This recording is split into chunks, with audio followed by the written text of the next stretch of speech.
Yeah, welcome back to my class again today. Today we want to look at exception chaining. Exception chaining is a process in programming where one exception causes another exception, and the second exception retain reference to what? To the first exception. So that is what I want to show you in this class. Let's take, for example, the Garden of Eden, right? An instruction was given, do not eat from this fruit. But what happened? The serpent tempted Eve. So Eve eating from the fruit was an exception. But what led to that exception? Another exception, the temptation from what? The serpent. So we are going to use our viral math to still demonstrate this concept of exception chaining. So we are looking at exception chaining, right? Okay, so I'm going to define my function, def viral math. Then I supply A, B, C, and D. Okay, so now I'm going to go in. I'll go in and I'll say if B equals to 0, go in and raise an exception. Raise 0 division error. Now, I want a message to be displayed on the screen. And what should be that message? The value of B must be greater than 0. That is the message I want you to display on the screen. Once you raise this exception and it is caught. All right. So I now come here, raise result. I will now carry out my calculation. Result equals to A divided by B multiplied by C plus D. Right? So this is what I'm going to calculate.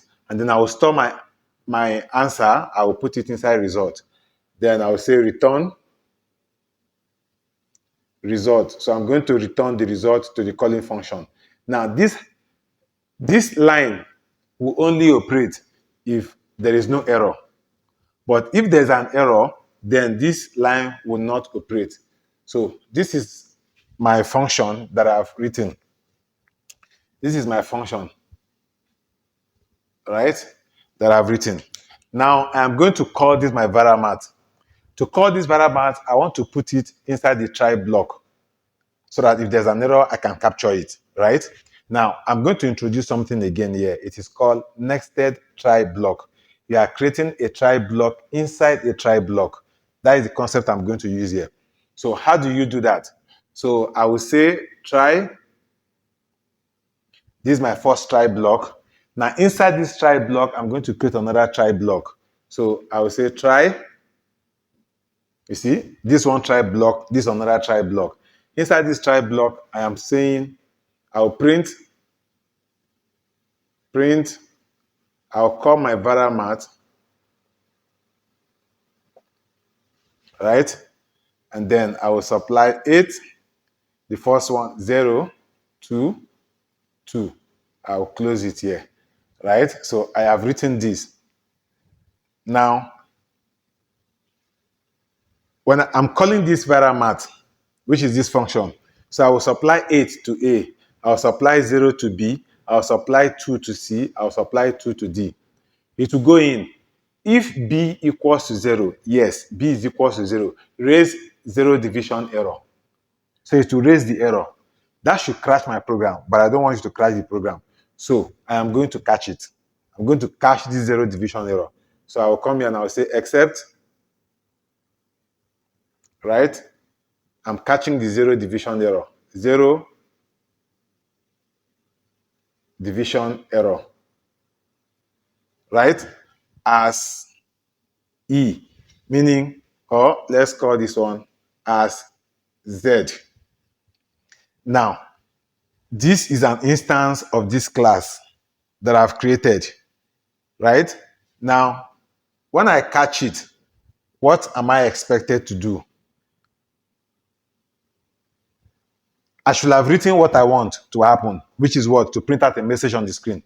But when I catch this error, I want it to raise another error. So accept zero division error as Z. Then inside it, I'll say raise exception. Now, this is an error. So I'm raising this error. Raise exception. Now, when it raises this exception, I want a message to be printed. And what is the message? The message should be an error occurred in ViraMath. Right? An error occurred in ViraMath. From, so I'm saying using the from keyword from Z, from here. So this error was captured, right? So I am now saying raise exception. An error occurred in ViraMath from Z, which is what? This error. Now, the moment I use this from keyword explicitly this way, now, it therefore means that the message, which is what? The value of this, the value of B must be greater than 0. This message of the first error will be stored in the cost attribute of what? Of this second exception, which is what? This exception. There are two attributes inside this exception class, which is what? Context and cost. Now, implicitly, if I don't use this from keyword, and I'm referencing the first exception, the second exception will have the message of this first exception stored in this context. But because I'm using this from keyword, this message is also stored in this cost attribute. Now, I have raised another exception inside the first exception. Now, this second exception has to be, I have to catch it so that it will not crash my program. So to catch this second exception, I will have to now come to what? To the external try block. And I will write except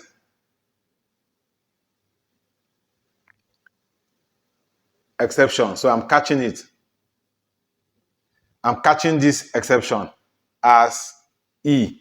So I am creating another instance for it. So I'm catching it. Now, when I catch it, I will now come in. What am I to do? I will print out print error, right? Then, which is what? Print the message of E. So this one will print out error. An error occurred in ViraMath. Then I want you to show me the initial error that occurred in ViraMath. That initial error is what? I will say original cost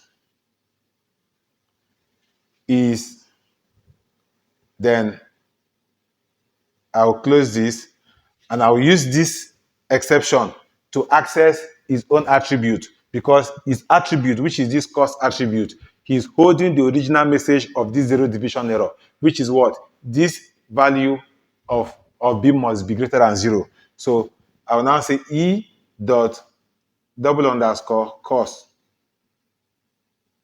double underscore, right? And then I will close it. So that is it. So I've created two exceptions.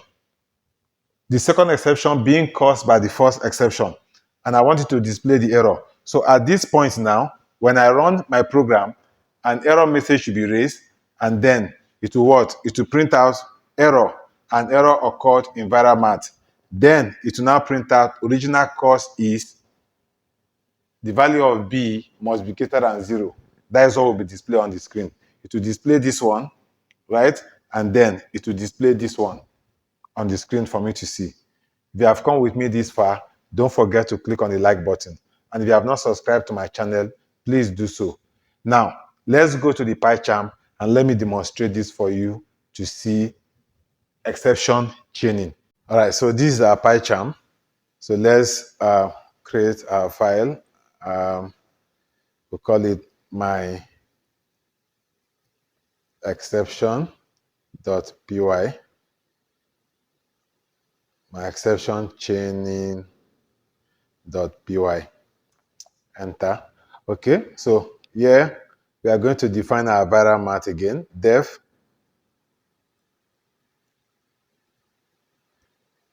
viral math.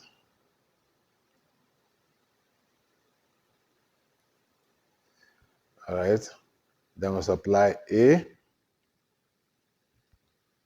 comma B, comma C, comma D, and then we close that.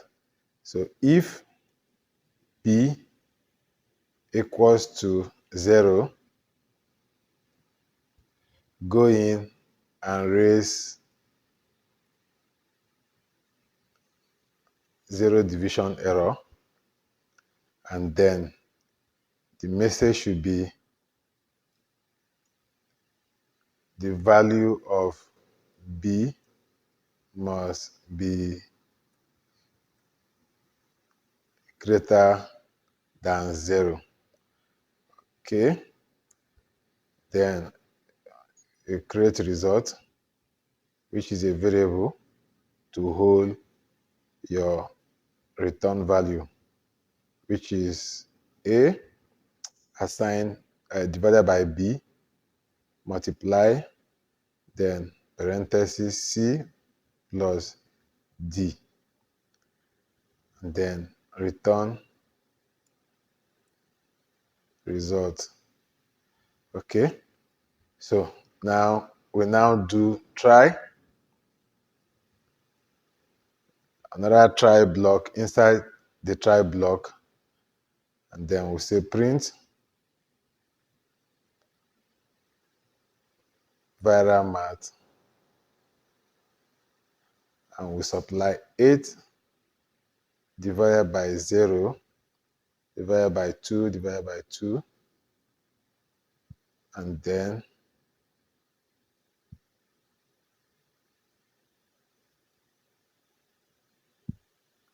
we cache the except 0 division, right, as Z. Now inside it we raise another error, raise exception,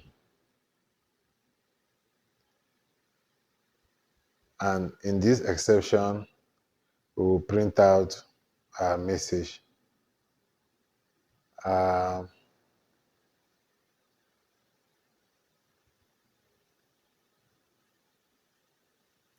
An error occurred in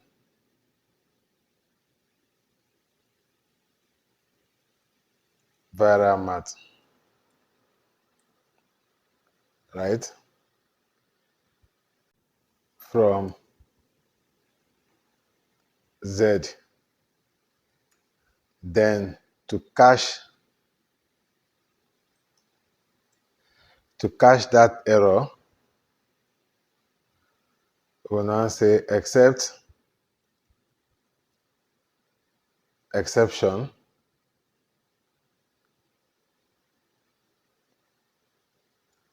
as E. Then we'll go in and say print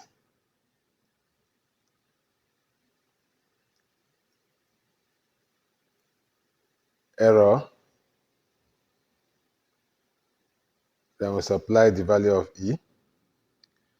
Then we'll say print. Then we'll create a string literal, original error is, then we'll call E dot the first one, which is this. All right, so this is it. Now we are going to run our program. So it's giving us error, an error occurred in viral math. original error is the value of b must be greater than 0. See, the value of b must be greater than 0. So that is it. Now e is 0. Now if I change this place now to 2, right? That means it's greater than 0. Now when I run it, it's going to return 16.0, meaning no error. So that is what I want to show you in this class. So till we see in the next class,